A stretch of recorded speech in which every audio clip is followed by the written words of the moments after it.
And I remember going to the toilet after this meeting, really, and I was like, I'm literally being asked to spend an extra £1,000,000 a quarter on stuff. That is absurd. It never felt real. You never see the cash, right? We started Paddle when we were around 18. So I stepped back because, having ran the business for my whole adult life, like every waking minute is thinking about this thing. And I was really ready to go and not be harrisonthepaddle.com for a while and go and see what it was like to live life outside of that. You see when you're working in a bigger environment that, even the things that you feel that are very positive might be interpreted in a certain way. I guess maybe that's the reason why people are a bit more reserved with sharing their thoughts in an organization. If you can walk away from the thing that you just did and you're proud of what you've done, you've probably tried really, really hard to make that as good as you possibly can. Whether that's like the meeting we just held, or whether it's a document we produced. I really want us to be proud of what we've done.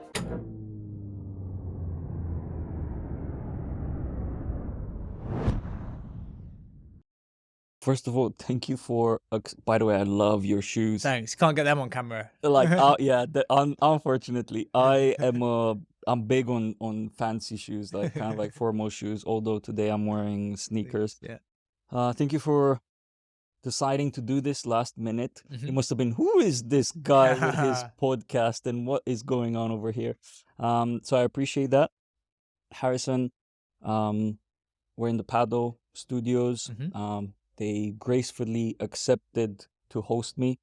I know you have some history with Paddle. Little. And you still do. And would be great to get a bit of an introduction of who you are and a bit of your work history, your founder and professional life. Sure. Yeah, so first of all, thanks for having me. It's cool to be recording in the Paddle studio, as I said. Like, this kind of got built at the time I stepped back from full time, but maybe more on that in a second. So yeah, I'm Harrison. I co-founded Paddle as my first business 10, 11 years ago now. It's always terrifying when you say it out loud. And I'm also terrible at dates. So it's around that period. I think it's 10, 11 years. I ran all of like go-to-market revenue and strategy there basically for a decade or so. Alongside Christian, who I think you're also speaking to, which will be fun. See how the stories match up, or the perspective is different. Yeah, I'll grill him on the same topics and see if who's lying. See if we're aligned. Yeah, we used to be quite good at that. So that was my first business. I actually started straight out of school. Importantly, I was in school for at least a year or two longer than Christian, so I had at least more qualifications than one person in the business, which I was very proud of. I was there for 10, 11 years. I stepped back from full-time January last year, which was a pretty big kind of roller coaster of a decision, having ran Paddle my whole adult life. I thought I was going to spend a long time on the beach. Turns out wasn't so good at that. And I've recently joined another company called GoodFit, early last year, sorry. Ran by my old head of RevOps at Paddle. There's an interesting story as to how that business started. But now I'm full-time CEO over at GoodFit. Did you decide to step back? I'm trying to puzzle the timeline a bit. Before or after the Profitwell big acquisition? Yeah, so I was involved in the evaluation of it. So when we were thinking about the Series D that we were going to do, the conversations around that probably started around the middle of 2022.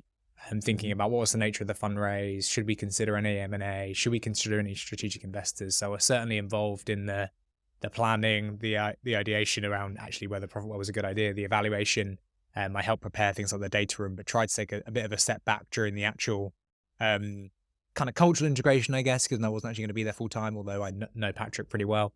And even from the investment side, it's not the best story to be telling, being like, hey, I'm running the investment process, but I'm off in Jan, because I kind of shared my news at that point. So was involved in the evaluation, but wasn't here full time during the actual integration of the two businesses. Okay. I feel like you've been through the hard part of it and not the fun part. I always feels like the due diligence and the preparation of an acquisition, because I've had my company acquired actually late last year. And that's the toughest part. The fun part is, well, I mean, it depends on who you're talking to, but I feel that there's a lot of fun to have when integrating and getting to work with your new team as well. Yeah, it's really interesting.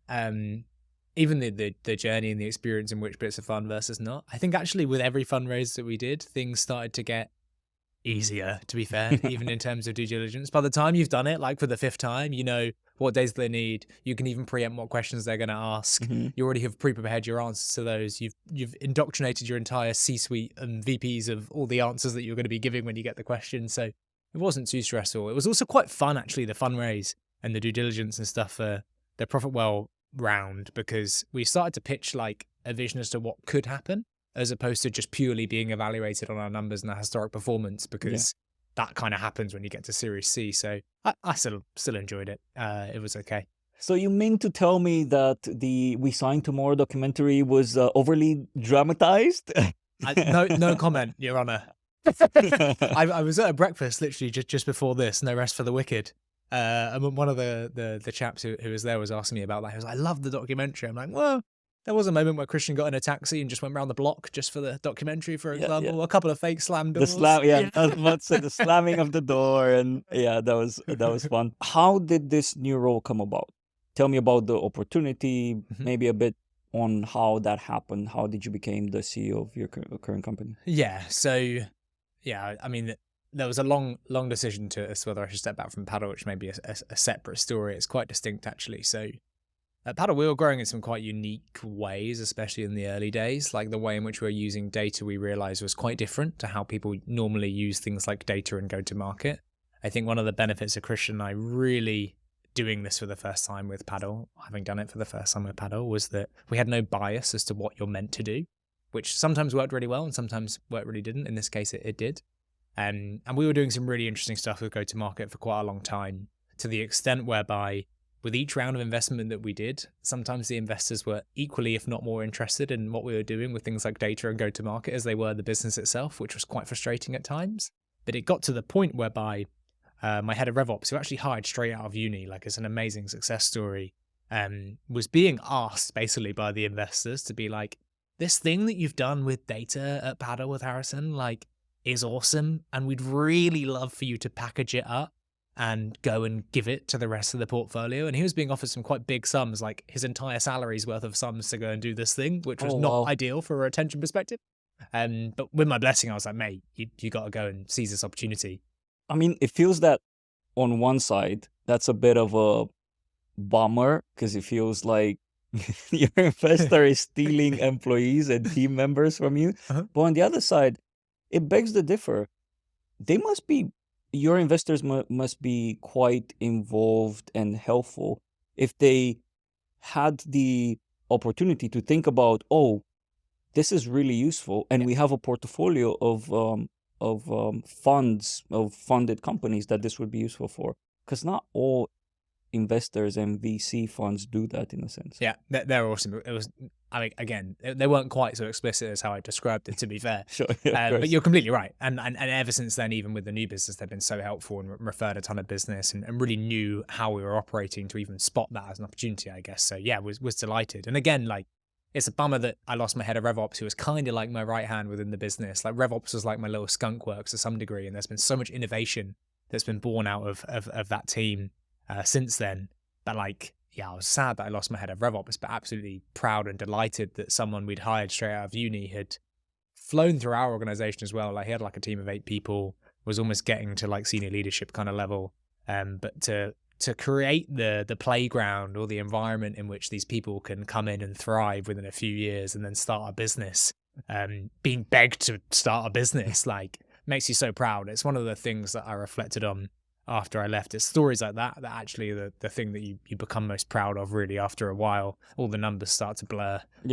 So yeah, it was awesome. That's very resonating, familiar. Let's not call it resonating, but familiar, because I worked for a really awesome company here in London, and actually we had the offices. The company that I was working for had the offices in Angel, Islington, quite close by. And the founders, really amazing people. They've empowered myself and others in the team to become entrepreneurs and then carry on doing our own things. Nice. And actually, when my partner Nikki and I, because Nikki, my partner, life partner and business partner, we were working at the same company together. When we decided to sell and exit last year, it felt like some of the founders at my previous job were so emotionally involved in that, and felt like they really cared. Hmm. And it was almost like their own baby in a sense. Yep. Like, oh, I've worked with you guys, I've helped with this, and I've enabled you, and I'm so happy to Hmm. see you Hmm. succeed. Hmm. So I think that's brilliant. It also is a big motivation to go and eventually team up with him, right? So again, to answer your question in about 15, 20 minutes, I talk a lot, I apologize. Like, so he went off and did this thing, right? And then through happenstance, we can talk about my reasons for stepping back in a minute, but step back. And then after a while and starting to get itchy feet, he's effectively my best mate as well. When your best mate comes along, it's like, this idea you kind of helped me come up with, and now I'm running, like, I could really do with a hand on. Like, it's very difficult to say no to your mate when they're asking for help, no matter what it is they're Yeah. asking for, right? And then I thought a lot about why I'd go and work again, having been doing it my whole adult life and needing a bit of a break. But similarly to what you were saying, actually the biggest driver for me to go and do it was actually to go and help my friend be successful, and also to give back to some people that I didn't think necessarily were equitably treated Yeah. in the journey alongside paddle, whereby they had a really outsized impact on our outcome, but didn't necessarily get the reward that I thought they deserved. And I was like, I can create this environment whereby I can help Alex be super successful and some of the others along the way. So it wasn't necessarily about the business being a success as much as this is another forum for me to help others be the best they can be or achieve their own kind of life goals. And like maybe like your old founders, like that's super rewarding. Well, I have a couple of key questions. Where did you leave Pado? But before that, I wanted to ask, because I was curious. So you mentioned he was the head of RevOps. Mhm. Did you had also chief financial officer? Yes. How was the structure? So you had the chief financial officer and him as head of RevOps was sitting in the same team under, or how does how No, did it no. work? So, I mean, interestingly, he actually started in like the entry level role that we have within the organization, where people go in and just research data and hand it off to the SDRs. Mhm. Within like 3 weeks, we had a hackathon. And he was like, everyone's really unhappy doing this. So I found a way to just programmatically do it. And I was like, you should come with me. Like, this is great. So he didn't start as head of RevOps by any means. He Right. really grew into it in the organization. But at one point, ops was under the CFO. But as we started to get specialized ops functions, we actually have like a customer ops team led by an amazing dude called Gary, by the way. Like, shout out to Gary whenever I can. He's one of the best hires you ever made. Alex was running RevOps, and we had like a biz ops function as well. And as we started to specialize, we split out all of those teams necessarily just reporting into a CFO. We never had a COO. And RevOps went directly into me, as did customer ops, and biz ops stuck with the CFO. But we Right. worked very closely together on things like commercial plans, financial planning, et cetera, et cetera. Yeah, and the company's quite big nowadays, Mhm. which probably makes things a lot more complex from that. And it's always a change. Like it's always an evolution. I feel like when you feel like you have that aha moment of your team structure, give it 2 months and you're like, well, actually we need to redistribute and stuff. Yeah. Man, these chairs are so squeaky. I didn't realize that. Sorry. I also fidget like a madman. So Yeah, me too. Like I feel like I want to do this. Right. Well, Harrison, Mhm. why did you lift paddle? Oh yeah, there you go. That's the next one. Weirdly, I haven't actually had the chance to talk about it a great deal. Really? Yeah, I don't know why. People were very interested, I think, in the businesses you're running, as Mhm. opposed to like actually what's the personal experience you have as a founder, which I think why podcasts like yours are Exactly, very yeah. interesting. Particularly because most of the time all the stories you read are just bullshit, and like they're not actually getting to the grips of Yeah. how lucky we are, but also how brutal it is, to be honest with you. But Before you answer, just remember that I have Christian coming in later. yeah, it was all Christian's fault. No, I texted him yesterday. He's all good. I accidentally joined the Zoom of the SLT meeting yesterday at Paddle, which was fun. So we were laughing at that. But so I stepped back because Christian and I have basically been working together since we were 16, 17. We started Paddle when we were around 18, and we had a kind of couple businesses before that which weren't wildly successful, but were kind of the foreground, I guess, to raising some money and doing Paddle. But like having ran the business for my whole adult life, like I quite quickly recognized this was the only lens through which I'd experienced life, I think. And we were coming up to that big fundraise actually, and we were going through it, and I was like, what is meant to be objectively exciting? Like Chris and I had actually talked about buying Profitwell years before, and it was something we were really excited about. We love Patrick, etc. And I was like, I'm meant to be so hyped right now about going and doing this huge fundraise and acquiring this massive business. But I kind of feel like I've seen the story before, like to some degree, which again is like such a privileged position, but that's how I was feeling at the time. And I'd started working with like an exec coach and doing a lot of stuff. And I was like, I think I'm actually just ready to experience life a little bit. Like paddle becomes so overwhelmingly your entire identity, your friendships, like every waking minute is thinking about this thing. And I was like, I think I've neglected a lot of parts of my life and people, quite frankly, who've been very patient with me for a really long time. And I was really ready to go and not be harrison@paddle.com for a while and go and see what it was like to live life outside of that lens, and get to know myself a little bit better, to be honest with you, which is a huge roller coaster of emotion journey to go on. And telling Christian, for example, I'll never forget, was just like terrifying. You feel like you're betraying your co-founder, your company, like everything you've done. Like it was brutal, but that's kind of how I came to the conclusion. So what was the biggest discovery in this period, right? While you stepped away, it must have been nerve-wracking and a big FOMO as well. But what have been some of the big discoveries around yourself, around your life in general? Yeah. How much did you spend on, what was the period between leaving and starting this? Yeah, a bit of time. So I also wound down to some degree, right? So like I probably told Paddle around summertime in 2022. So the executive team and the board knew for a good 6 months or so I could kind of wean myself off. Jimmy was in the business, our now president and COO, and he took on a lot of what I was doing, which was also helpful. And we'd worked together already for a year. And so I was winding down, to be fair, but we won't count that period. In terms of last day at Paddle, it was December 31st, effectively. And then waking up like January after New Year's, normally going back to work and not having 12 hours of Zoom calls to go to was just a wild experience.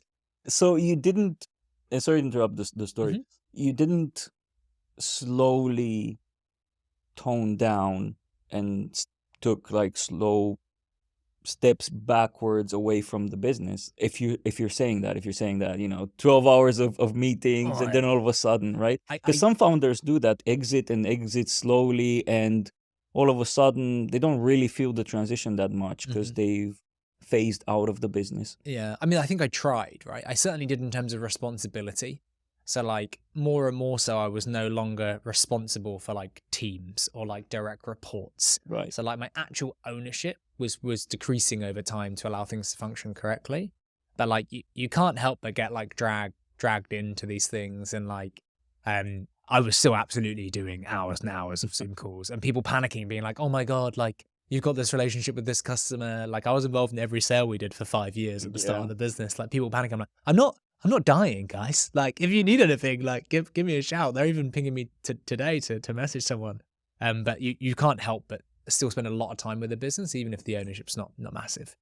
So depends how you take it, I guess. Yeah, that makes sense. Sorry, that's all right. Carry on. So you're saying you've had a period of it was daunting because the next day no calls, nothing. Yeah, it was wild. So that was January. I didn't know what to do. I went on holiday for a bit. I hadn't had a long holiday for a long time. So where'd you go, if I may ask? I mean, guess. Obviously, I went to like East Asia, like Thailand or whatever. Right. As everyone does. It's like the most stereotypical thing you could possibly do. Jimmy was really kind. He kind of made some recommendations and hooked me up. He was like, you really deserve this, which was really meaningful, actually. Particularly because he absolutely deserved the holiday and taking on the business to some degree. Did that for a few weeks. And then I had to explore quite a lot of options. I spent most of my time not doing anything, but really thinking about a lot of things. I think the biggest learnings, if that was the initial question, was I spent a lot of time trying to work out what brought me joy. Like paddle felt like a thing that I had to do for so many reasons. Like it's all I'd ever done, so it's all I ever knew. It was also my first job. It was also my income. It was also all this equity that I had that eventually was meant to, you know, set me up or sort me out in terms of life. So that always felt like the non-negotiable thing. And I never had optionality before. It's like, oh, what if I got to decide where I spent my time? Like was really new, and it sounds really weird. But like, I just had to think about how do I actually want to spend my time and what really, really brings me joy. Which is a great question to ask people, and I've started to do it more and more. Like people are like, I'm like, what do you want to achieve like in your career? And they're like, I want to be a CTO. I'm like, why? Like, what parts of that do you think are going to really make What you happy? brings you joy in your professional life? Yeah. I think that's the question to ask. And personal, right? So Yeah. I spent a lot of time working that out, and we can maybe spend some time on that. And it actually eventually gave me a framework for how I decided how I'd make decisions, to be honest with you. Like when I worked out what brought me joy, like I really want to spend more time with my friends. I really want to keep learning. I really help liking others learn. It actually gave me this really nice framework to evaluate whether I should say yes or no to a particular opportunity, which is pretty cool. And throughout that period, I was working that out and then applying it to lots of opportunities that were emerging. Like, so a lot of our investors were quite keen for me just to come back to paddle at some point and call it a sabbatical or whatever. And I was like, no, guys, like that's not fair on the business. Like, which is interesting. But go on. Sorry, no. I'm curious, so we can answer this afterwards. Why was that? So, like, what was critical or special that at least your investors thought about you that wanted you back? I think even at the time I decided to step back. The most common thing that you read about or hear about or probably expect when you see founders exiting the business, to be fair, is that they're no longer enjoying the stage, or so they're not as bought in and they want to go back to an earlier stage, or maybe the skills required to operate a business of 500 people are very different to 100 even, and actually we need a professional CEO to come in and help us at this point or whatever. You hear these stories quite a lot. That, as far as I know, that wasn't the case with myself. Like I felt like I was still doing a good job in the role that I was in, which became like a chief strategy officer kind of role. And was doing a good job and contributing a lot and was, helping define the culture, all this type of stuff. I think largely they were just really happy with the job that I was doing and felt that the skill set I had or the energy that I brought to, say, like the board or the exec team wasn't represented in the team that we had. And they felt that was going to be a miss that they'd have to try and solve for. So I think they just wanted me to continue in the business in the role that I was in and were happy with the job that I was doing. And I think they were probably surprised, right? Like to hear that I was going to step back. Like I'm not sure they were expecting that. I'm not sure I was, to be honest. So I'm not sure there was anything specific beyond being a complimentary and an additive member of the team, to be fair. Yeah. I'm asking because when you said it, that's quite uncommon.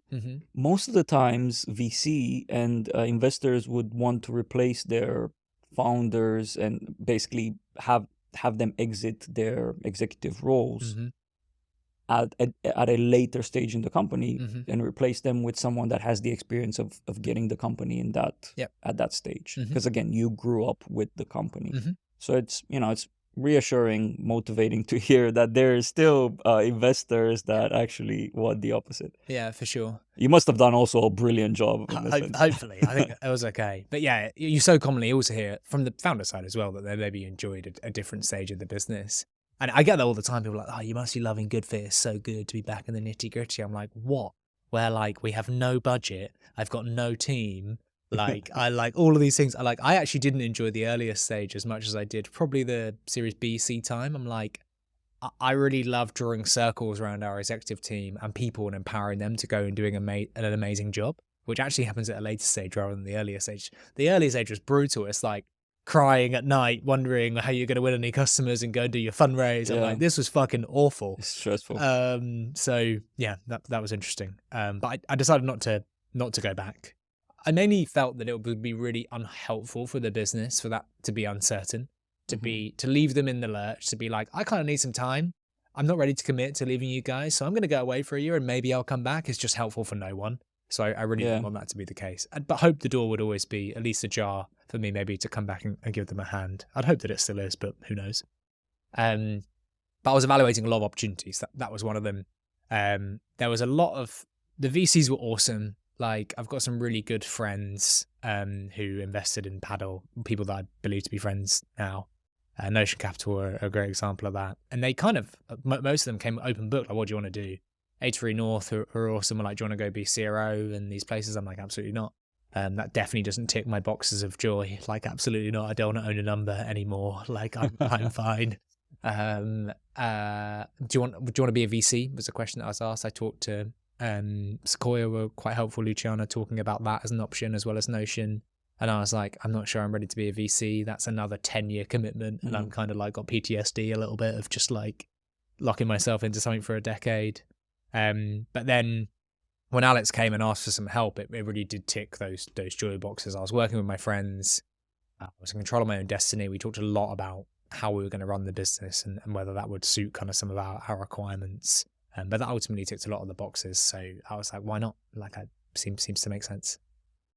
And you mentioned you're not getting into VC just now, which is honestly, I feel that it's a big commitment from a time perspective, but also from a just amplification perspective, right? Coming from just focusing on a one business type of venture.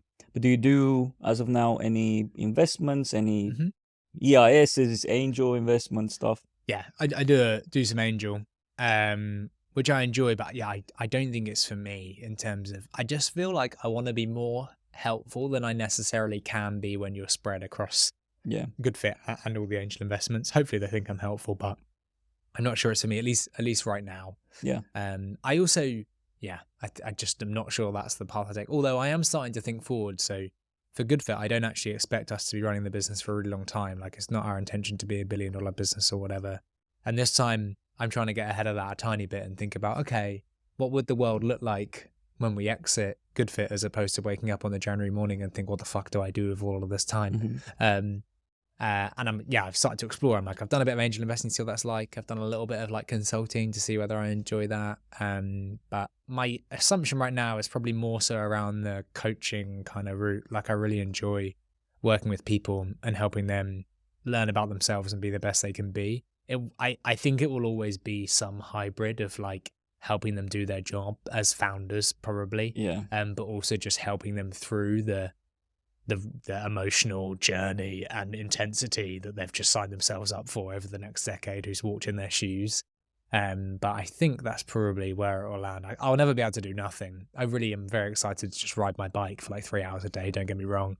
But that's kind of where I think I'll land. We're talking years down the line, but I'm thinking about it. Yeah. Well, in terms of coaching, you can always become a content creator and start a podcast like the rest of us. That's fair. I've started to have to do a bit more with GoodFit than I did at Paddle. The marketing team at Paddle are fuming. They're like, Harrison, you're posting on LinkedIn every week for GoodFit. You never posted once for us. I'm like, oh, well, I'm bootstrapped. Like, I don't have a marketing team, so you never know. Podcast might be coming. Who knows? Yeah. Well, with GoodFit, do you have a commercial product in a sense, or is it all sold, agreed through, because you told me it started with your investor being like, well, you should do this with all our portfolio and so on. How do you sell today? Yeah, so the business, is a few years old. I've only really been there for a year. It's kind of when I think about how the business really started. No offense to Alex. But we're not massive. So like $1 million ARR-ish. We got like 20, 30 customers. I don't actually know the number. But we haven't spent $1 on sales or marketing just yet. As a result of that demand, before we even started, there was kind of a queue of people ready to kind of line up and pay for it. So we haven't invested a bunch yet in acquisition. I've started to do a little bit on social. Kicking and screaming, the team have to kind of drag me there to some degree, but it sounds like it's helpful to some folks. So it's all been word of mouth. Like, there's a lot of organic inbound. Like, we've kind of established ourselves, Alex and I think, as thought leaders in the space to some degree, just because of what we did at Paddle. So people were like, oh, you want to talk about go-to-market and data? Go chat to these guys. And then referral from existing customers, albeit 2024 is probably the year where I'll no longer be able to start saying that I'm not investing in sales and marketing or anything on go-to-market, because I think we're ready to start putting the burners on, having worked out some quite core parts of the infrastructure and the business, basically. And the messaging around your offering, do you feel like you've nailed a very simplified and aha moment type of messaging from the early days, or are you still defining that? I'm asking that with a context. I know that when you're building a product that's quite heavily in the early days sold through word to mouth and, hey, I've been helped like this, come check out this product and network and so on. you don't need to ultra optimize your proposition, like basically the messaging around your proposition. How's that been? It's a good question. It's a lot easier to sell GoodFit than it is paddle. I'll tell you that for free. I think what I realized was, like our sales process is so repeatable. It's unbelievable. Like I'm so proud of it, to be fair. So I think we really have worked out a way to sell what it is that we're doing repeatedly. I think I'm in a position, if we were to be a VC-backed company trying to achieve what it was we want to achieve, I'd be very confident to hire 10 SDRs and throw them at it. I think the reason it's easier is because I actually have been convincing people to go to market in the way that we, at GoodFit, we don't just sell like data. We actually tell people how we think they should go to market.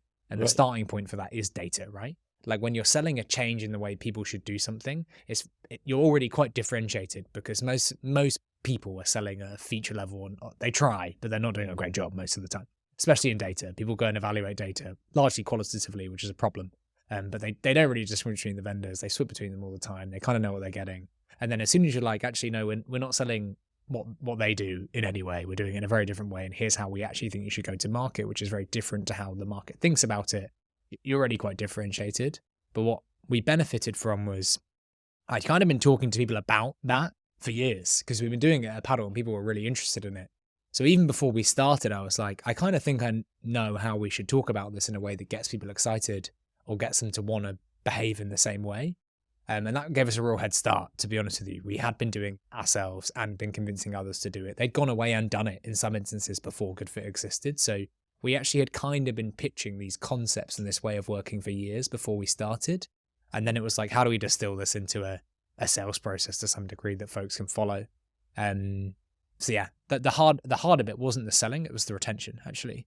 Right. It was like people really buy into the change, and they really buy into the way of going to market that we preach and how you use data and go to market. And what we realized latterly was people then struggled to implement that piece. And where in the past, through our experience and knowledge, we'd have RevOps and we'd be able to implement these ideas that we had. People buy the idea and they're like, oh God, like this is actually really hard to do. And then we've had to build more and more tooling around actually helping them achieve what it is that we've been selling. The actual message, I think, was quite easy to land on because we'd kind of been tailoring it for quite a while, which is maybe your point, right? So when it's word of mouth and it's happened organically over time, you kind of have a bit of a head start, right? Yeah, true. And for those that are listening and watching, and me, that might not be aware of RevOps or been involved that much. So can you give me an example of a change example that RevOps produce? Yeah, I can talk about the function more broadly. Yeah. Like I think a lot of education is needed in it, actually. Like I think there's a real in the market of talent in RevOps right now. I think it's a function that's evolving very, very quickly, and its importance is growing a lot right now, particularly in the organizations which are quite sales-led as opposed to product-led. But RevOps, for me, is like this function that should almost report directly into like a COO or maybe a commercial founder at the early stage. And they're almost like the judge and juror of your entire go-to-market funnel. They're meant to enable and support all of your commercial functions, give them what it is they need in order to do their jobs, whether that's the reporting to know whether something's working or whether it's the data they need to go and sell. They're meant to supply those teams with what it is that they need in order to go and sell or market or run their ads or do whatever. Like that's kind of their purpose. Beyond that, that's the first step. They're then meant to be there to help evaluate what's working and what's not. And this is why it's quite nice to have them like independent, because they can be like, well, as much as marketing say this is working, actually we're better off investing our dollars elsewhere because this is also working and working better. Or like marketing say, the sales are complaining they're not getting enough leads, but marketing are actually driving them a load of leads and they're really good. So sales are like quite independent, which is quite nice. So the different types of changes they drive might be where you're investing your dollars based on what's working. Or in GoodFit's case, we often help companies that have been selling with very small teams, picking up accounts at complete random, or grabbing contact details from somewhere, or pulling a list of accounts they should sell to from like a Crunchbase or something, and actually building a process to be like, okay, here's how we map the market of companies you want to sell to. Here's how we get them in the hands of our reps to try and save them wasting hours per day doing research, so that the reps are more productive. And they measure its effectiveness based on like rep output, for example. But they're a cool function. It was a really innovative little group of folks that we had at Paddle, largely in their first jobs, but we've had YC people come off the back of that and launch businesses. Alex was in the RevOps team. So for us, it was a very, innovative little group of folks. That's awesome. And I appreciate that explanation. Thank you. Thank you so much. And you said that you're also not just providing data, but also interpreting, right? As in, what does this mean for my company? Yep. What are some examples of that? As in, show some of our customers this type of data and this is the outcome. This is what I interpret. The reason I'm asking these questions, it's a founder-focused podcast. Yeah. But I feel there's a lot of founders in my network that haven't really done RevOps or at the very beginning of it. And like you said, it sounds like RevOps doesn't fully belong to marketing, doesn't fully belong to financial, to the CFO wing of things, because you have your paw in so many pots in a sense. So maybe an example of how you interpret that and give suggestions to customers. And maybe to talk about at different stages as well. Like in the early days, like I realized at Paddle, we hired our first ops person who actually was sales ops. We just didn't know it at the time, to be like, mate, like I'm even just trying to track, like, are we due to hit our target or not this quarter? I'm getting qualitative feedback. I'm trying to do a basic weighted forecast. Like, it's really difficult to manage. Like, them just giving you access to the data you need as a founder to evaluate what's working or not is like responsibility number one. It's like, help you understand how your business is running and working so you can make better decisions is like a great example of what they're there to do, either because you don't have the skills all the time to do it. For me, it was probably both. So that, like an early stage, that may be how they help, for example. Or like, we're investing loads of money here, Jane, like, can you go and evaluate whether we're actually getting opportunities and deals from this? Like, is this actually working? These are the types of questions you could ask them, and they can help you understand how your business is running to inform the decisions you're making. As you get more and more complex, the types of analysis or stuff they could be doing could be very different. E.g., maybe we are deciding our 2024 strategy right now, and we need to think about which customers we want to prioritize. RevOps, in theory, could run correlation analysis on those that you're winning and losing to inform who you should go and target next year based on the sales velocity of different segments of customer, right? It can start to get very, very complex to be like, actually, this is the prime group of customers that we have the best sales velocity with, or the best conversion rates with, or whatever. Right. Let's go find more of them. How many of them are there, and how do we get them in the hands of our marketing team to go and target, or our sales team to go and target, for example? And I suppose you do something similar. I mean, correct me if I'm wrong, something similar in nature to what Profitwell does, where there's trends and you can position a customer on a scale of, this is how well you're doing this thing around your revenue versus others. And to some degree, right, they have like the metrics product, right, which help you understand how your business is performing at a high degree. But yeah, like RevOps tends to look inward in slightly more detail, particularly at the commercial like resource that you're deploying, to be honest with you. It's a slightly more granular level. That makes sense. Now, the question, the very common question, is your product using any AI? Oh God, yeah. I did a panel on AI in Madrid. Yeah, Madrid a few weeks ago, and I was just like terrified. But yeah, we do. We actually used it for a long time. Again, it sounds a lot sexier now than it did when we started. So like, one thing that we've done for a long time, and this was built for Paddle, actually, Paddle's now a customer at Good Fit, was Paddle, for those of you that don't know who are listening, we do like revenue infrastructure for software companies, things like checkout, billing, etc. Actually getting a list of companies that are software companies that have a checkout on their site, because we mainly deal with checkout based or self-serve kind of checkout companies, it's actually really hard. If you try and filter for a list of companies that are software companies on LinkedIn, like, it's a nightmare. Like, you get all sorts of like development agencies and all sorts of mad stuff. Really? I thought I was under the impression that that would be the simplest thing to find. It's the starting point often, but it's really hard. Like Hootsuite is a great example. They list themselves as marketing and advertising like services, so they just wouldn't be in your list. For Right. example. Like, Yeah. there's a bunch of false positives like agencies and a bunch of false negatives who categorize themselves based on the industry they're targeting a lot of the time. Everyone tries to complicate their Mate, UVP and who they are. it sounds like it should be such an easy problem to solve, Yeah. right? And like it got so problematic for us, and like it was so critical for us. We needed to find software companies to go and sell to. That the way in which we identified them was through like text-based machine learning or AI, or however you want to call it. We basically have an NLP model, natural language processing, which takes all of the text on a homepage of any website that we throw at the model, that's been trained on a bunch of accurately labeled software companies, right? We're like, here's 10,000 or 1,000 software companies. Here's how they describe themselves. You train the model to spit out a probability as to whether the company you're throwing at it describes itself in a similar way to the ones that are software companies.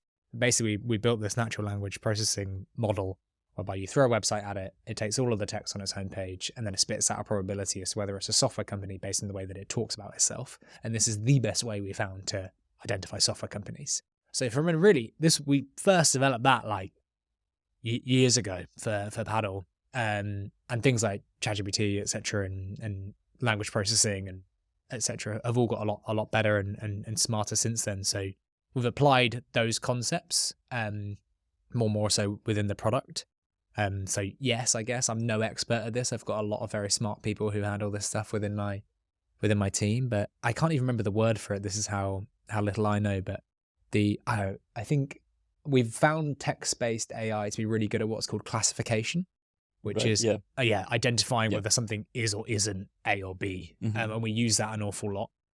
People have then used our data with AI to do like programmatic outreach and so on and so forth. The thing that we're seeing is that the better the data you feed the AI, the better the outcome's going to be, which is really good for us because we tend to supply the data which feeds the AI. So we're not doing tons. We're doing it in classification a little bit, but then our data is certainly being used by companies in the mad stuff that they're doing with AI thereafter. I mean, I feel that programmatic outreach, AI-based outreach, and so on is such a controversial topic nowadays. Oh, mate, I get asked to talk about it every week. It's wild. I bet you have stories from customers going like, man, I went and done this with AI. And well, going back to your Paddle days, I know you love Paddle and you love to talk about. I do, by the way. You said that like it's sarcastic. It's all good. No, I know. It's most of my life. No, I haven't got anything else to talk about. I was saying it a bit sarcastic because we made a bit of fun of you leaving Paddle, but no, I mean, you wouldn't have been there for 10 years if it wasn't right. Yeah, exactly. I'd have less grey hairs though, probably, if I'd left. How old are you today? I paused then for a second. 29. 29. Yeah. So, well, I mean, you started 19. You've been there for 10 years. You've known Paddle your entire, adulthood. The longest relationship I've ever had. So with Paddle, so you were there from kickstarting this, and so did you and Christian, I don't know that beginning of the story. Did you started Paddle? Did you acquired some? What was the story there? Yeah, that's a mad story. We've got more time than usual, so I can actually tell you the full fun story that I normally like make to 30 seconds. Go ahead, and then I'll fact check. Yeah, exactly. Christian on it. Yeah. So Christian was actually due to hire my best friend from school to work on a business that preceded Paddle. Christian was doing like a lot of flash deals and software. It was like 50% off. He'd split because he had this big email marketing list. He'd throw like an app or a course or something at this email list for 50% off, then split the money with the course creator, right? And he needed someone to go in and coordinate those deals for him. And he wanted to hire this guy called Will Roberts, who's still a really good friend of mine now, to do this for him. But the day before Will was due to start working for him, I say start working, I mean like get set up with an email address. It was like commission only. We were like 16, 17. My friend Will like met a guy from a TV program in the UK called The Secret Millionaire. It's like trash TV. Literally, like a millionaire goes and works in like a chip shop and gives money to people who are great people. I've seen it. Exactly. So... I mean, it's heartwarming, but yeah, he saw this guy on this program the night before he's going to start with Christian in affiliate marketing. He was like, I love what you're doing. I'd love to come work for you. In short, the guy hired him the following day in a coffee shop. Hired again. He was like 17 and was still at school, but he started working with the guy and couldn't work with Christian. And he told Christian, he was like, I got this guy in my politics class though, who's quite interested in business. Like, come and work with him. So I got introduced to Christian through Will. We worked together completely remotely for a year And again, my onboarding was, here's an email address, go arrange some deals. Like that was literally all I got. Right. And it was a disaster. I was so bad at it to start with. My emails were like 8,000 words long. Like you couldn't open them on a phone. I had no idea what I was doing. But we worked together for a year on that. And then the very first day that we met was the first day of Paddle. We raised angel funding from a guy called Mark Pearson. Maybe we can talk about that because that was at a hackathon. That's also a mad story that Christian would do a good job of telling. But the first day we met in person was the first day of Paddle. It was also the day that I picked up my A-level results. So I drove to school, picked up my A-level results, checked them in the car, and then drove straight to my first day at Paddle with Christian in Corby, where he's from. So my parents just didn't know where to start when I got home that day as to what questions they should be asking. And really famously, Christian will tell you this. I went to set up my laptop and my screen the first day we met, and like it was one of the Mac screens that wasn't an iMac, and I thought it was an iMac, and I was like, mate, like this just isn't working. Like, I can't get it to work. And he was like, you haven't plugged your screen in. You were probably go. Yeah. Oh, God damn it! Who did we hire? That's exactly what he was like. He was like, what have I done? But yeah, it all turned out in the end. That is great. Great story. I'm at all with stories like yourself, like Christian, like James from Go Squared. Mm-hmm. I don't know if you know met him him. well. Yeah. I had him on the podcast as well. Just starting super young into tech and software. And for me, I started my first business when I was 17, Mm-hmm. but I was in cosmetics. I was selling hair extensions and wigs back in Romania. So it's a completely different story. So it's fascinating to hear about people like yourself that got in a time where building software was, let's just say, tricky, Mm-hmm. as well as odd of a career path. Yeah. So maybe tell me a bit about that with how, because you mentioned about your parents, right? You go home and it's like they don't know what questions to ask you. Did you get the job? Did you get your your exams? How was that journey? What was their view on what you were doing versus? Yeah. I think this is probably why I'm quite grateful to Christian, to be fair. Like, I had no idea that this world existed.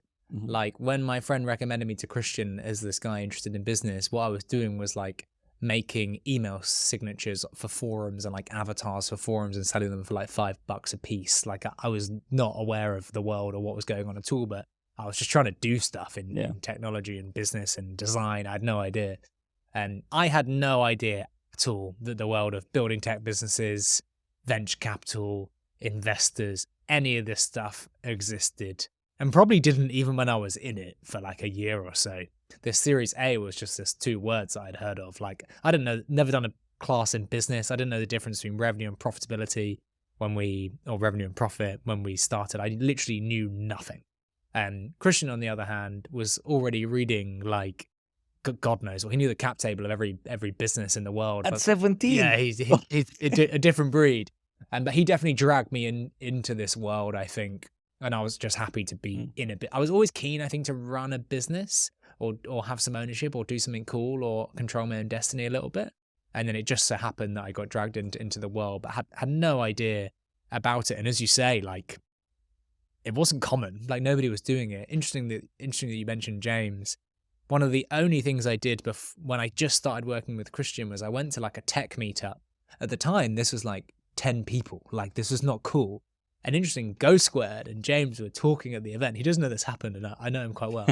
And I was like, wow, these guys are really cool. These are like the darling of like the tech scene. And they'd raised like, I don't know, probably 200 grand, 500 grand. It felt like incredible at the time. They're definitely older than Paddle. I mean, like 16, 17 years. Yeah. So I looked at them and admired them. So I kind of got dragged in, to be fair, and was completely unaware of this world. And just through luck to some degree got here and have really enjoyed it ever since. Although I was even chatting to on a panel recently about talking to people in school about some of the options that they have available to them. Like, I'm quite disappointed that when I was going through school, I didn't know this was a career path that you could have.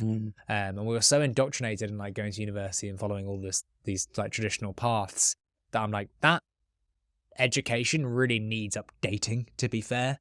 And like people really need to understand the options available to them a little bit better. So I think there's some responsibility we have maybe to educate some younger generations on some of the options they have available to them, because not everyone accidentally gets dragged in thanks to the Secret Millionaire episode and other happenstance, if that makes sense. Yeah, true.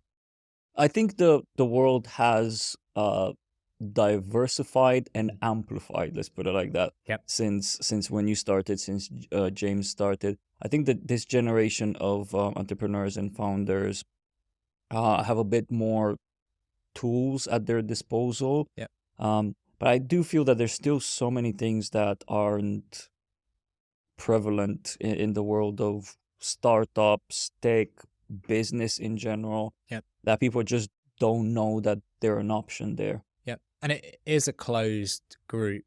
Like, is also what I'm really realizing more and more having been in it, which again is something that I'd like to change to some degree, and a little bit it's linked to some of your ethos. I think like we were backed by a guy who met two 18-year-olds, well, mainly Christian. I didn't even go to the hackathon.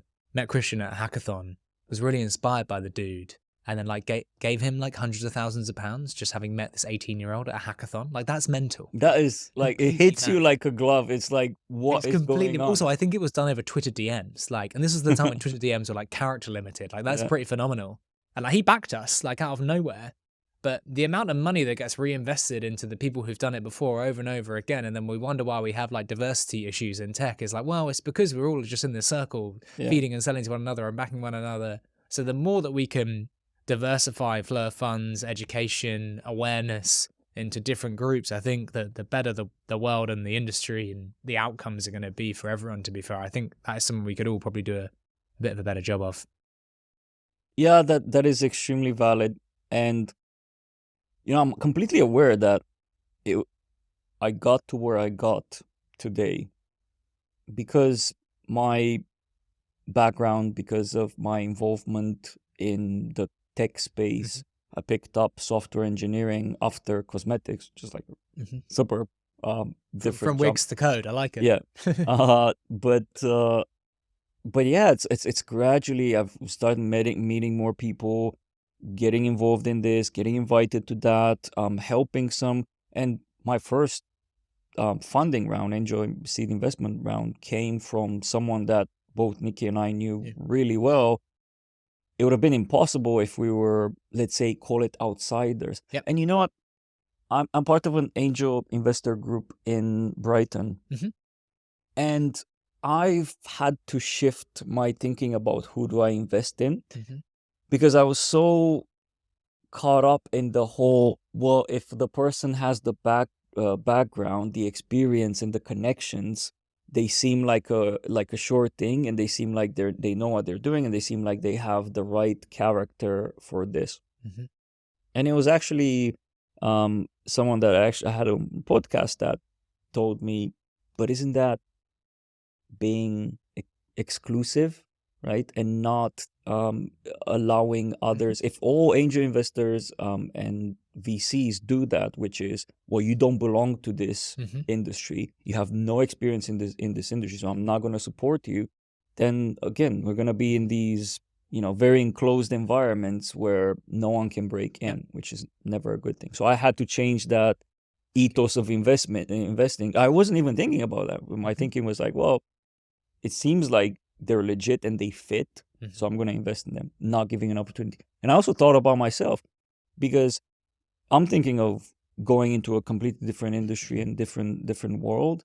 If I'm planning to start something and I'm not able to get support just because I'm a noob in this, it's a bit heartbreaking and demotivating. Yeah, and I get it, right? It's like, statistically, the people who've had successful outcomes before probably have a high probability of a high outcome again, albeit we do need to broaden the thinking. If I think about how we thought about that at Paddle, like it's one of the things that actually was a bit of a red line for me.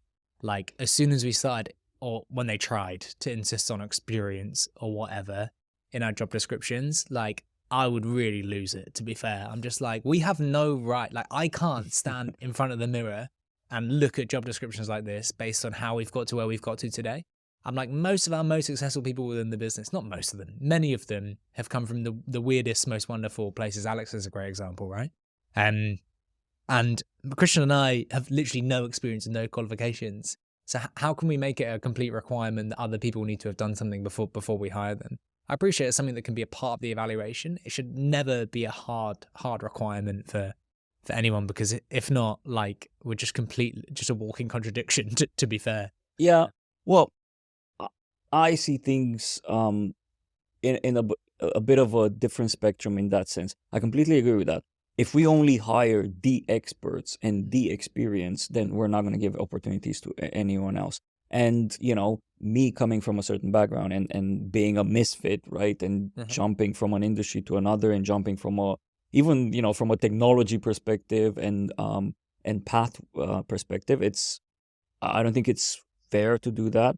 I do think that there can be a healthy balance, because organizations, I would say, do benefit from at least mentors, advisors, board of advisor, whatever, if not also employees that are more senior and have the experience and so on, but not at the detriment of hiring people that have potential. And we're talking about building teams, right? Like any good team is diverse in the broadest possible sense, in terms of background, socioeconomics, like experience, industry experience, like beliefs, whatever. Like the weirder and more wonderful mix of people you can gather together, the cooler the outcomes are probably going to be, right? And it's our responsibility to get that mix as right as we possibly can. So yeah, I completely agree with you. And things like advisors and mentors we haven't talked about, but Paddle wouldn't be where it is without that experience and that guidance and those Sherpas, if you like, over the years. I completely agree. When it comes to building a completely diverse team, various backgrounds, various let's say experience gathering, whatever pathways, I'm complicating words too much. Basically experience, seniority, and things like that. Is there anything that you can think of that was challenging in growing the identity of Paddle, the culture? How did you handle all of that? Because, I always say it's completely wrong to set a bunch of, let's say, culture goals and then company values in day one set in stone, and then make everyone align to that, because that's not very inclusive. I always say that you adapt your values and so on, and everyone contributes to that. But there's always challenges along the way. I mean, yeah, it's really hard. Like, we are a great example of how to do this really badly, to be completely honest with you. Like, it's easy for me to sit up here and preach how everyone should be doing this, but we were awful. Like, when we first started, Chris and I were two privileged white dudes, basically, starting the company. We probably got to, like, I don't know, at least 8 people, all just like white dudes in a room. Like, we used to have like kebab Fridays, like, as a thing, and taco Tuesdays as a thing. We barely had running water in the office. It's a separate point, but like it. And I vividly remember doing our Series A, our first institutional round of funding, and them asking us, like, so what's the culture like? What values do you have at Paddle? And me and Christian were like, what's culture like? And I was like, what's culture? Like, I literally had never heard of it. Like, this is what I mean about the ignorance and naivety we had going into running a business. Imagine starting a business now and never knowing that you're meant to think about company culture. That's genuinely what we were like. Like, I'm not exaggerating. We had never heard that this was a thing that we needed to think about in running a business before. And Tracy, who's now a really good friend of mine, actually, who was at Kindred Capital at the time, who did the Series A with BGF, was like, yeah, you are like two Etonians, and not me and Christian, some other people in our team, and like a bunch of white dudes in a room. Like, this isn't really going to work long term. And we had to go on this real long journey of education as to what it was, like how we had to evaluate talent, how to do this right to some degree. And once you've gone down that path, it's actually even harder to fix, right? As soon as someone walks into the room and doesn't see people that look and feel like them or share the same values, beliefs, background, whatever it may be, it becomes harder and harder to put that right. We did get there. I think the thing that I'm most proud of, or I think stands out to a lot of people, certainly in the time that I was at Paddle, was this, weird, mad, wonderful culture that we'd built. And I really tried to embody that and like really put an importance on it within the organization. And like, I wanted like us to be the best experience people had, whether you're an employee, a customer, a vendor, whatever, to the extent I wanted them to be completely shocked and overwhelmed as to how brilliant being a part of Paddle, whatever that looked like for you, was. I wanted people to walk through the door and feel like an electricity and a joy and an excitement of the people there who are learning from one another, having a great time. I wanted every single person who was on an interview with us to want a job with us, whether we wanted them or not. I wanted every customer to be shocked as to how helpful we were. And I was like, this was the level of like, it's like electricity and joy and like culture and I don't know, like momentum almost you build with this amazing group of people that all look and feel very different and mad in their own very special way.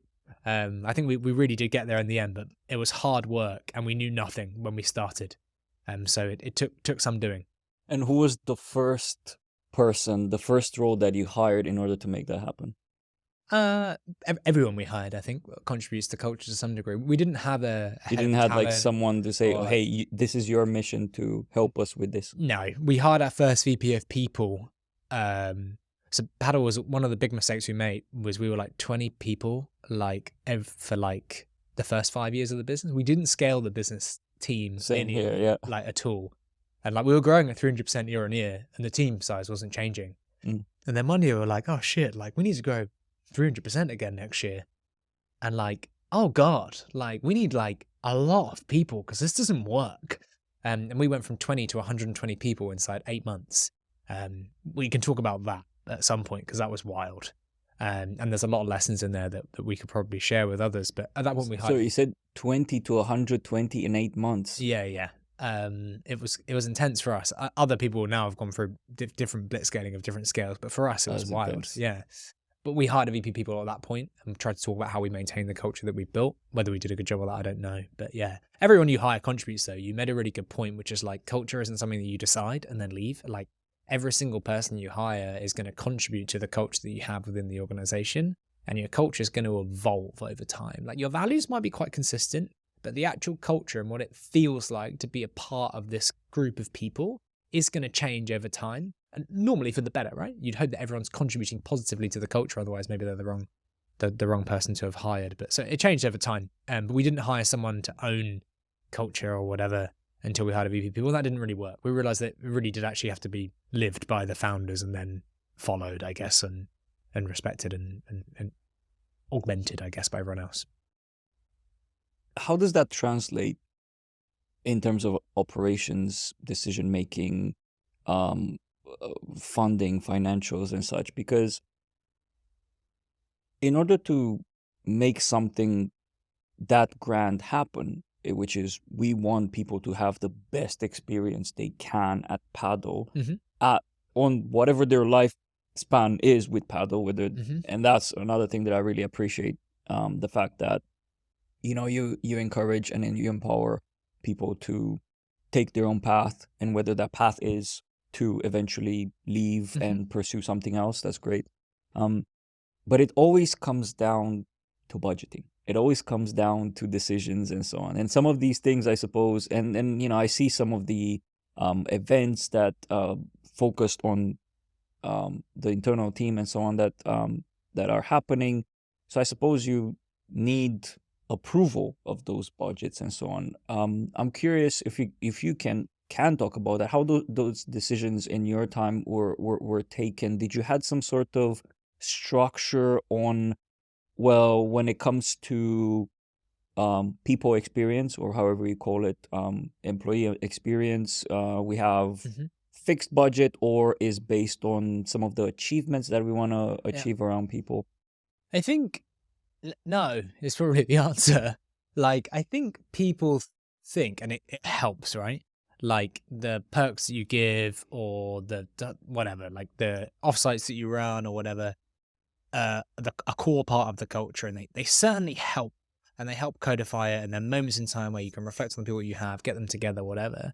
But I think the thing that actually builds the culture is actually your behavior, and behavior doesn't actually come at a cost. And like the thing that led people to walking into the office and feeling like this is an amazing place to be, or led to every interview experience being really enjoyable, or every interaction with a customer being really enjoyable, was actually how we were behaving. And one of the things that I now have got the words for, but didn't when I was at Paddle, is like the way, and this is one of the values we have at GoodFit actually, is that I really want us to be proud of what we've done. Whether that's like the meeting we just held, or whether it's a document we produced, or whether it's a landing page we just sent out, or whether it's a call that we have with an unhappy client. I'm like, if you can walk away from the thing that you just did and you're proud of what you've done, you've probably tried really, really hard to make that as good as you possibly can. Maybe sometimes you didn't have the budget to make it the best we wanted. Maybe sometimes you didn't have the expertise to make it the best we wanted. But if you're proud of what you did and you tried your absolute best to make it the best it could possibly be, this is an awesome starting point, regardless of like budget, expertise, whatever. Like if that's the bar you're holding yourself to all the time, and you're holding each other to, like we're going to enjoy what we're doing. No one wants to do shit work or do something that's rubbish. So if we're all trying our utmost with positive intent all the time, that's quite infectious, to be honest with you. So that's a part of it. It's actually behaviors as opposed to like budget and things. Then it's like, what are the things that we can do? It's kind of circular, right? We did things like unlimited holiday and all these other things, which worked or not to a different degree. But the more you can create a culture whereby you're like, as long as people know that I'm trying to make the best decisions I can for them based on the resources that I have or the knowledge that I have, like you can get away with murder. Like if they believe that you're trying to do the best by them all the time, regardless of your budget or your decisions. Should I look for buddies in the building? Well, yeah, they're going to give you the same back though, right? And it's like a lot of it's like behavior and trust. And like the other bits really help. Or like they're the bits that you see as an external looking in, right? We've ran some fucking awesome offsites. Don't get me wrong. Like some of the best times of my life. But like they'd have been rubbish if all the people who were going to it were depicting bad behaviors of the wrong people. Like they're the bits that you see, but it's all about the behavior, I think, actually, which makes this stuff work as opposed to like budgeting or whatever. We had to do a lot of coaching around like interviewing for values, all this type of stuff. You can get better at it, but ultimately it's your behaviors which determine whether it's going to be a success or not, I think. And did you had been using any sort of MPS like feedback tracking system for your team to see how things are going? Yeah, I know the people at Pecan quite well as well, which we used for quite a while, which is now sold, so I can probably talk about it however we want. But yes, we did. They never worked that well for us, to be completely honest with you. Interestingly, it was the team whose feedback was like overwhelmingly positive and great, which was the team that then like 3 people left shortly afterwards because they were really unhappy. But I think I've spent a lot of time with the people who wrote the 5 Functions of a Team. I don't know if you've read it, the Table Group. Awesome organization. Recommended book for anyone who's thinking about leadership and running teams. But like one of the core components they have in this like pyramid of needs to run a successful team, the first one is like trust. And when you have trust, you can have really radical conversations or talk about how you truly feel. And I think the problem with those tools is it's the teams that don't have like the fundamentals like trust and psychological safety that don't feel that they can actually talk about how they're feeling, which are the teams that are ultimately going to fail. And like, I don't know if the problem is the feedback mechanism that which these tools tend to solve for. They tend to solve for gathering data as opposed to helping people feel trusting or psychologically safe. So they didn't always work for us. Like sometimes the teams that were like the happiest in that data were the teams that were performing worst, and we had like an exodus of it like 3 weeks later. But we tried. We tried Pecan. I think we've tried a couple of others. I don't know what paddle we're using now, to be honest with you. We're not using anything a good fit. Team's pretty small. But yeah, we certainly tried. You know, it's interesting to hear that, mainly because I'm completely the opposite. If I'm unhappy, I am going to be a keyboard warrior in those MPS scores. I'm gonna tell everything. So it's surprising to hear that. I think it's probably happening with a lot of companies where, you know, people that show off in those MPS scores to be the happiest are actually not. Your experience is interesting. Like, I wonder whether, and this, I should have probably mentioned this in the culture piece. It's just like, as founders, like, well, as a founder, I realized latterly when I was thinking about going to get employed somewhere, which is terrifying, having never worked for anyone, that like we've had Wait, the when was this? Was well, it the VC stuff, I guess, right? right? I was like, I'd last like 2 months at a VC before I say something that I shouldn't get fired, I think. We've had the privilege of always being able to show up and be our complete authentic selves. Mhm. And once we did an exercise with the group, when we were quite early, being like, who feels like they can just show up to work and just be themselves completely? Mm. And some people were like at the back of the room saying they couldn't at all. And I was like, what? Like, I turn up, I kind of say what I want, behave what I want, wear what I want, do what I want. I mean, you mean you have to come to work and not show all of you? Like, that's mental. I'm like, I never want to create an environment where you can't be you. Like, you being you is the reason you're going to be great. And this really like astounded me. But maybe the reason we're so okay and comfortable just like saying how we feel is because we've never had to regulate it, right? Yeah, true. Like, I've never had like I've had a 5 years, tenure at the company in London, but before that and after that, never actually really worked. And at the company that I was working, it just felt that because I was the first employee after the founders, yeah, right? So it just felt I was part of the founding Mhm. team. So I've never really had to. bite I've, your tongue or yeah, it's like it's always been my authentic self, which, in a sense, I'm kind of struggling in my current role, because again, I have to be a bit times more mindful Mhm. and tone things down, and not always speak my mind. So even if I think that there's something that needs to be spoken, I might take a step back and rethink how I'm going to Yeah. verbalize things, because I've always been very transparent, Mhm. not in a rude way, but like very open to people and feedback. And you see when you're working in a bigger environment that even the things that you feel that are very positive might be interpreted in a Mhm. certain way. So I guess maybe that's the reason why people are a bit more Yeah. reserved with sharing their thoughts in an organization that's bigger. It's fascinating though, right? Like, again, we should always own how we deliver our message, right? Like, Yeah. you should never try and upset people. But yeah, I just find it fascinating, all of this stuff. Yeah, yeah. You've seen Paddle grow from you and Christian to, what was it? I think I read somewhere, like, don't quote me on this, but it was like 1.4 billion Mhm. in 2022 or something like that. That was public. It's okay. We're good. Yeah, it is public, I think. So significant growth. If you should just like top of your head, right on, flash thought that comes into your head when I ask you, what was the most challenging bit in that entire 10 years history? I'm really good at that flash thought in my head, right? I find it really hard to answer because every week it feels like you're having the biggest problem of Mhm. that you've ever had, to be honest with you. So Paddle was easy peasy with what you're It's doing awful. now. It's It's always awful. like that. Like, there were times, yeah, that was felt completely brutal. I honestly couldn't tell you that there's so many things that were so hard. Like, some things you got right, some things you got wrong. I'm trying to think what was probably the hardest part. I think for me, actually, and I didn't realize this. This found a podcast, maybe it's the right thing to talk about. It's like, genuinely, and it became normal after a while, but I've only been able to reflect on it since. Normalizing being responsible for like hundreds of people and hundreds of Oh, yeah. millions of dollars that you're meant to deliver a 10x return on, and that just becoming like your day to day is wild, to be fair. And like, I don't think I realized the emotional toll that took over 10 years, to be honest with you, until I stepped back from it. I remember, like, bless my parents, who, my mum's like a tailoress and my dad's a builder. Like, he has a building company. They literally have no idea what the hell is happening. Like, at any point, they're not even on LinkedIn. Like, they literally have no clue what's going on. And I remember two things really vividly. I remember I was doing like a top-up round between our Series B and our Series C.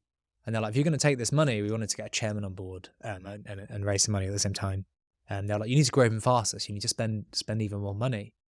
And I remember going to the toilet after this meeting really vividly. Like, there's these real moments you sometimes remember. And I was like, I'm literally being asked to spend an extra £1 million a quarter, like on stuff. Like, I'm like, that is absurd. Like, it's absolutely mental. And like, I never thought about the numbers or like the money or the responsibility. It just became like a part of running the business. Like, it never became real. It never felt real, which is kind of meant, you never see the cash, right? Mm. Like, but it is responsible. Or I remember having a meeting with my mum. It was our first board meeting after we raised a big round of investment again, and things weren't going very well. And I was like, Mum, like, I'm terrified about this board meeting I'm going to have. Like, it's going to be brutal. And like, her advice, bless her, was just like, oh, you'll be all right. You're always all right. And I'm like, yeah, it's not really what I needed, but I don't know what I was expecting from you. But like, I think it's just a lot. Like, I talked to Alex a lot about co-founding a business. And I think the caveat is, it's an absolute privilege and I wouldn't change it for the world. Like, it's been the best thing that ever happened to me and probably ever will happen to me. Like, it's been amazing. Like, honestly, I'm so grateful for the experience I've had and I've got to share with people. But it absolutely is not for everyone.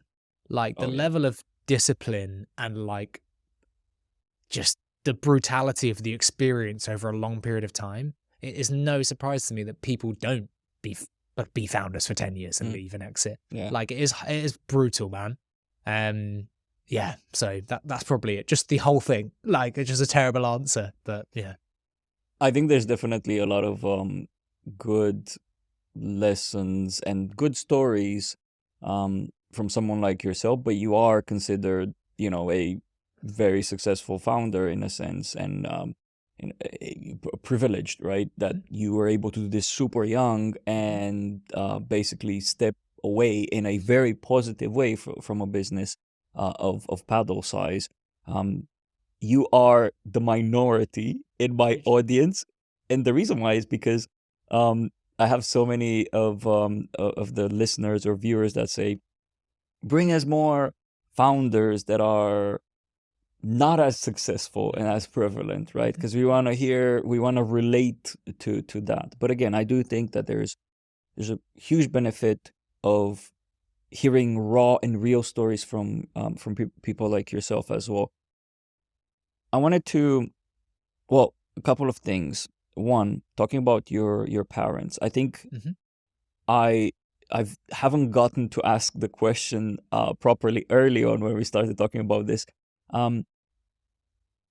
What did your parents, given their background and so on, what did they think about you getting into this crazy thing called a business? Or were they quite aware of what you were doing and quite open? Did they had a different, were they envisioning a different future for you? Yeah, I didn't know how weird this was until I talked to more people about it later down the line. Like, my parents have always just really trusted, like, what the decisions I was making and what I was doing. I don't often make incredibly emotional decisions, to be fair. Like, I think I've had quite an old head on my shoulders for quite a long time. So I don't think they were ever worried I was just like throwing like some career out the window to go and pursue this mad dream or whatever. And so I went to school, the assumption I was going to go to university. They trusted my choice of what university I was going to go to. When I told them I was going to defer because he raised some money from this angel and I wanted to give that a shot, they were just completely supportive about the whole thing. Which I think it just wasn't an issue or wasn't a challenge. And I think I was very fortunate to have built just a really good, trusting relationship with them, to be fair, and had done since I was very young, to be fair. So I think I was just quite fortunate that they were quite supportive and didn't ask me too many questions. They kind of just trusted I was making the right call. Helped, I think, that at the time I told them I was going to defer from uni. I deferred for a year and then went all in with paddle. That we'd raise money and like there were indications that I wasn't just completely nuts. I was about to say they were just like lunar. That helped, exactly. So it honestly just was never a problem. They were even quite shocked when I was stepping back from paddle. They were like, "Oh my god, like, are you sure this is the right call?"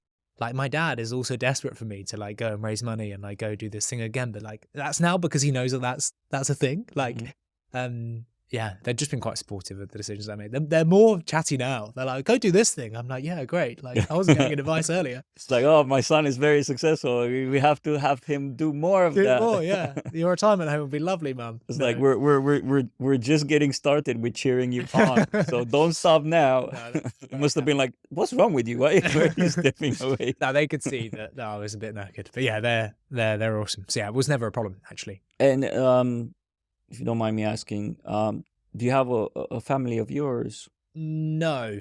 No, I got a girlfriend that's getting very, very serious very quickly, but no family, no.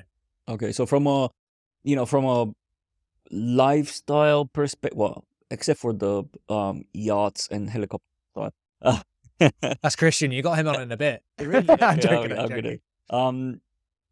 It doesn't sound like you'd have had a lot of like change there, because I know founders that exit, and there's a big plus from a family time perspective and so on.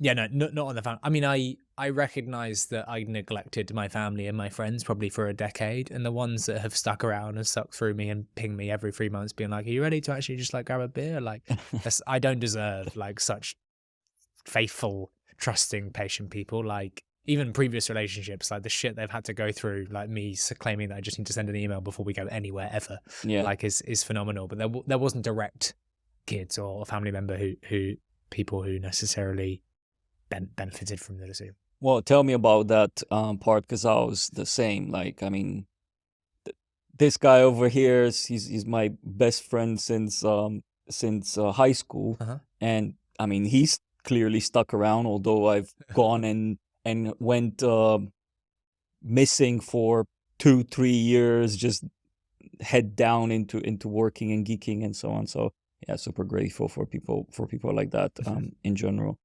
I wanted to go back to something that you said about the realization of, oh shit, I'm responsible for all of this. That is daunting. I remember my first occurrence of that, because at the very beginning it was more of a, well, okay, it doesn't seem real, right? You get funded the first time, at least on my end, didn't feel real, because it was just Nikki and I. We made a proposal to a guy in our network, a friend of ours, and we got some money. Okay, we have budgets now. Let's start doing stuff. It got real. I woke up one day and I realized that we had 5 employees. We had investment runway, and we had to make sure that the business grow and that we can support that team. And at that point I was thinking, holy shit, I'm responsible for people's livelihood, and I need to make sure that this business grows and continues to be profitable, to be able to pay and sustain and help these individuals grow. Because I've always had this kind of like in the back of my head is, I don't want people just to work here. I want people to thrive. I want people to live like, with Pado. I want people to live this place and say, I got something out of that. And not just a pay. So pay increases, mentorship, this, that. You mentioned 2 occasions when you're like, I need to spend $1 million but what was, do you remember the first occasion when you realized?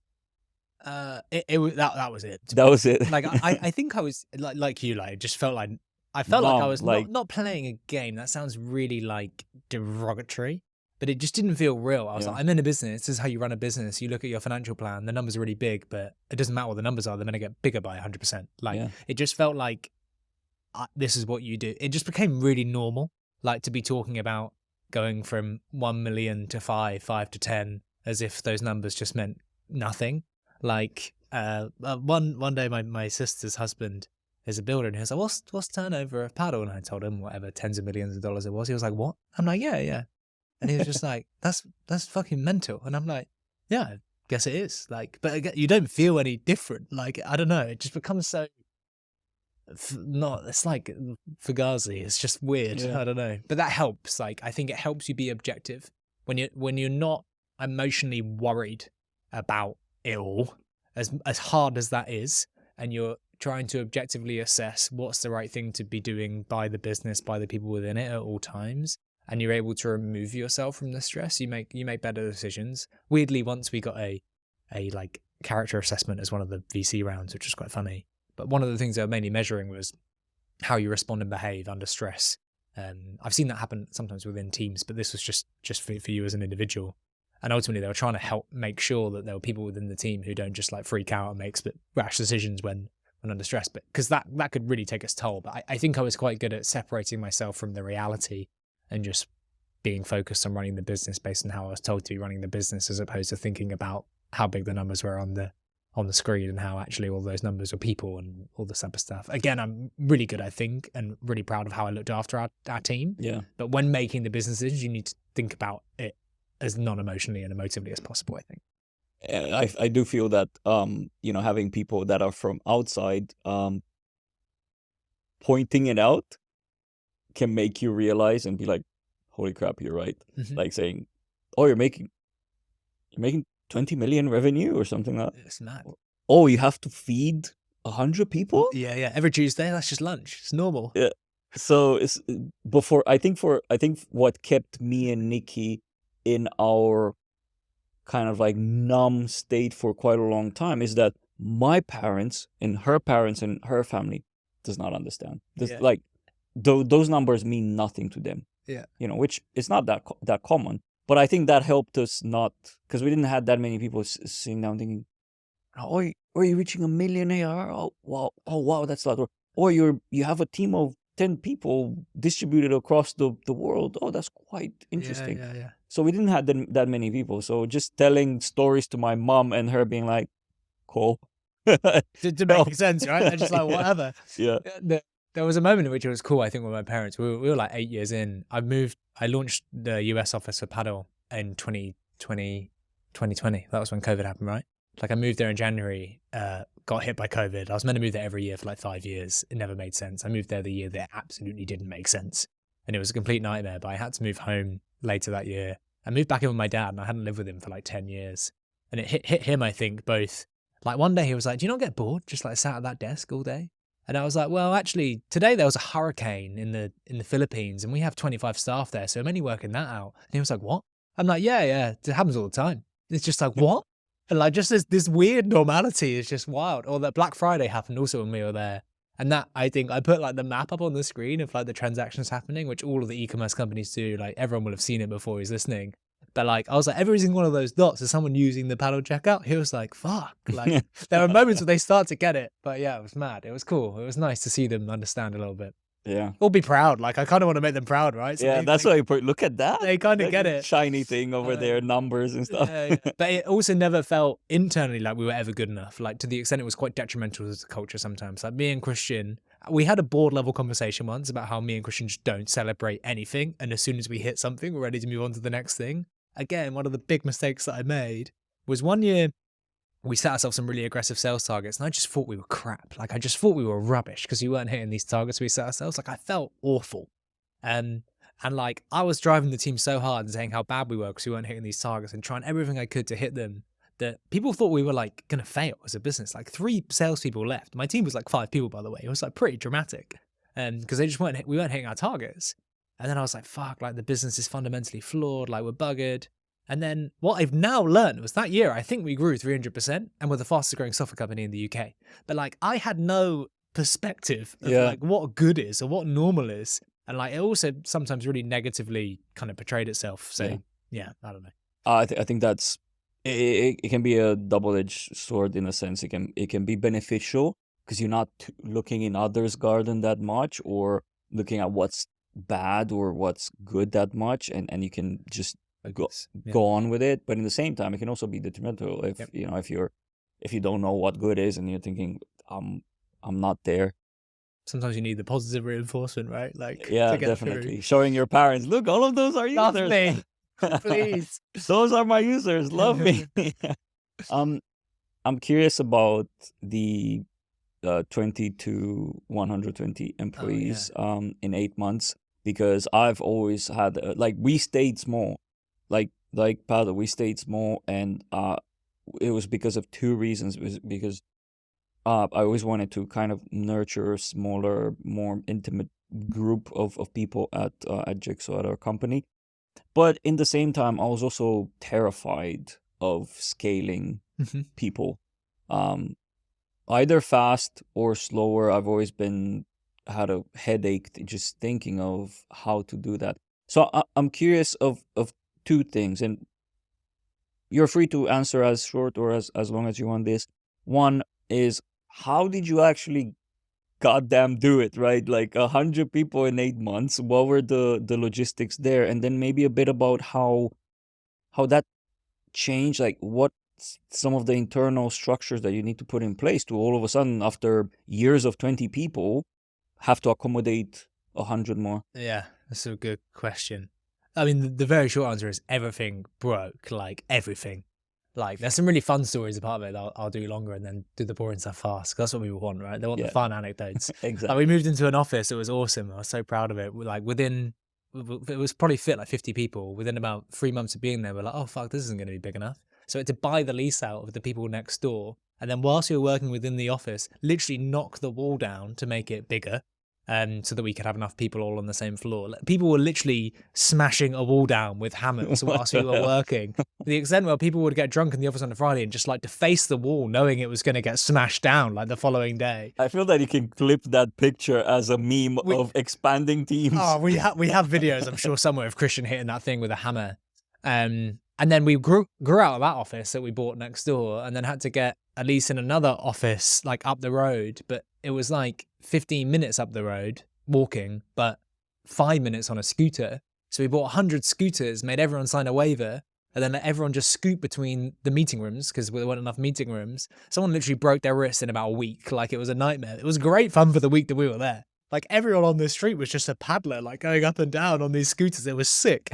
And one of our CTO drove into the building on his scooter, and it was quite the lease was like in a very corporate lawyer office. He just got tackled by a security guard like as soon as he got there. We did some mad stuff, but ultimately everything broke. Like, it was the worst year of growth, one of the worst years of growth we've ever had, even now when the numbers are much bigger. And it's because when there's 100 people in the room that are new, who are all reliant on the 20 people that are old, like, there's no way the 20 old people continue to do their jobs very effectively. And so everything broke. Knowledge share, how we hired, how we recruited, how we, I can't emphasize enough that every single one of your processes broke, which is why you have to do this stuff linearly. You have to build the machine to be able to ingest 100 people. Otherwise, it doesn't work. We had like cohorts of people joining in groups of 6, 8, 10 every Tuesday. And we eventually got really good at it, right? But that is a skill that you want to build over time, as opposed to be laying the tracks as you're riding the train, because it was a disaster, to be honest with you. Great fun to be there, even like all the people who were there were having a great fun whilst you're working all this stuff out. But from a purely business perspective, terrible year of growth, complete mess. It was awful, to be honest. Were you able to quantify how much of your existing team's time had to be involved in recruiting, onboarding, and things like that? Maybe. Because I suppose saying it was a terrible year for business, people were mainly focused on scaling the team. Yeah. Like, you'd be in. I had to hire a sales manager, probably a sales manager that I knew we weren't ready for, because I was also hiring a VP sales, and I wanted to hire the VP sales first. Like, because I was like, if not, I'm in 8 hours of interviews a day. Like, I literally can't do anything else. And that was true for engineers, others. But it was also everything else. Like, onboarding is very different when there's cohorts of people joining rather than one who can sit next to you. So we probably did quantify at the time, but it was basically all of the time. It was like, how do we get this working? But again, it was ignorance. Like, we didn't realize we were meant to be linearly growing the company to be able to continue to accelerate our growth. We were like, yeah, we'll just increase the ACV. Same size sales team, it's fine. So yeah. But I mean, it sounds like it's been challenging, tough to do so, but it sounds like you pulled it off at the end of the day. Pathway is what it is today, and if that would have tanked, probably such as the company as well, because if you're not able to scale, that is a massive red flag for your company's future at the end of the day. Before I go to end this, I know you just met me a couple of days ago, or heard of Misfit founders and my background and so on. don't know if there's anything that you have any curiosities about I don't know. my path and stuff or anything like that. I think I love what you're doing, to be fair. Like we talked a little bit about how no founder actually is this like archetype or persona that you read about all the time. And you hearing your story a little bit, both in the podcast I listened to ahead of this and today has been cool. But like just other people knowing that that's not the case and trying to give them a forum to talk about that or support others, to encourage others to go and pursue the path, I think is awesome, man. So thank you very much, I guess, and keep it going. Hopefully this was all right. Thank you. Yeah, definitely. I did had a present for you, which I forgot to pack. It's okay. We were until 1 a.m. last evening packing all of this stuff, and then had to leave at 5 a.m. Hey, to be fair, presents for podcasts is not something I normally expect. You could have just got away with that one, man. Like, it's all good. No worries. Yeah, I'll tell you afterwards what it is, and I'm probably either gonna come back here or ship all of the forgotten presents. There's just loads of mugs in your kitchen. Yeah. No, it's better than that. Right. So I close with the ceremony with 3 questions. Mm-hmm. I was thinking, I had 20 episodes. Maybe when I hit 50 episodes, I'll celebrate by making a video collage of all of the answers of these questions. So the first one is a quote that you live by. So I got told the questions in advance, right, which certainly helps. Why do you give it up? Yeah. But like, I don't live by a quote, so this just threw me. Like I was like, I don't know what to go for. But I think the behaviors and the values thing, that's probably what it is. I'm like, I always try and be proud of everything that I'm doing, both personally and professionally, because it makes me feel better about it. When I do, and there's also bringing joy. Like, be proud of what you're doing and do it with joy and bring joy to others. And like, genuinely, you're gonna have a really nice time, and others are gonna enjoy being in your presence. Like, if you can just make people happy and you're proud of what you're doing and you're growing, that's probably be proud, be joyful, grow all the time, grow every day. Like, these are the kind of mantras I certainly live by. That sounds like the Souls trilogy of things to have. Book that either changed or impacted, influenced your life, personal, private, personal or professional. Wow, sorry. I'll do one of each. So professionally, What Got You Here Won't Get You There by Marshall Goldsmith was really important to me as we were going through that phase of like being on the ground with everyone and like being that founder to running a team of hundreds of people. So highly recommend What Got You Here Won't Get You There. I think sometimes with the professional books is actually, most of them are good. It's just when you're most receptive to hearing the advice, but that one was awesome. On the professional, it's actually over there. Solve for Happy by Mo Gaudat was really powerful for me when I was trying to work out what brought me joy post. You bought this? We had Mo come in and talk at Paddle actually, and then everyone got the book. So interesting. The forward is the best bit. I'm not gonna lie, sorry Mo, but like if you only have a short amount of time, read the forward, and it really helped me work out what brought me joy and how I should be spending my time. So. I might read the forward while I'm here. It's all good, but if you've only got time for the forward, start with that. Yeah, I'm gonna buy it if the forward. Just nab it from there, mate. It's fine. No, you have to support the creator, right? True. Awesome. And then a good habit that you advocate for. Yeah, I think again, I'll try and do a professional and a personal, given I feel that's kind of the vibe of the Misfit Founder. So on the personal, I started, after reading that, doing a gratitude journal every week, actually. And I list all of the things that bring me joy. And I reflect on the week that's just gone and think about what stuff I've done that directly relates to the joy bringers, like, which is a really good way to hold yourself to account to doing stuff that brings you joy. Where tech executives are really good at planning. Like, it's a really good way to just make sure you're doing what you want to be doing. But it's also a really good way to recognize the people you should be grateful for, be thankful for, because they contributed to that. So that's something that's really made me just happier, just all the time, and a better person. Like, I'm better at thanking people as a result of sitting down and making time to reflect on that stuff. That's been really cool. On the professional, I'm like an obsessive planner. Like, it's kind of wild. And every single morning I write down on the right-hand side of my book, like all of the things I need to do today, and then put them in chronological order. Like, I think a lot of people, and I see this in my co-founder now, always overwhelmed by the amount of tasks they have to do. There's a never-ending list of decisions that need to be made.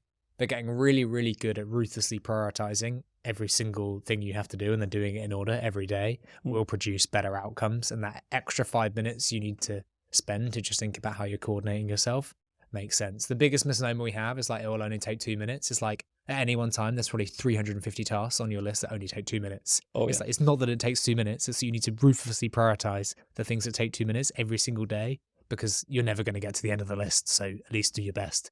Something that I'm pretty religious about, to be honest. Well, do you think you can lose that skill or trait?